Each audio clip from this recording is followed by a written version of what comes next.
नहीं एक भजन सुना बेबे सुनिए। दो दो छोटी बड़ी कमर पर दो दो छोटी बड़ी कमर पर घर के फूले के सकरे या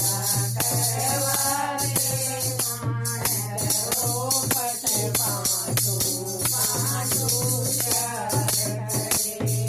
दो दो छोटी बड़ी कमर पर दो दो छोटी बड़ी कमर पर घर के फूले के सकरे या करवाले मान रो पट पाँचू पाँचू प्यार करे प्याचू कर करवायो करसन प्याचू कर करवायो करसन मोटा हो जाता है मैं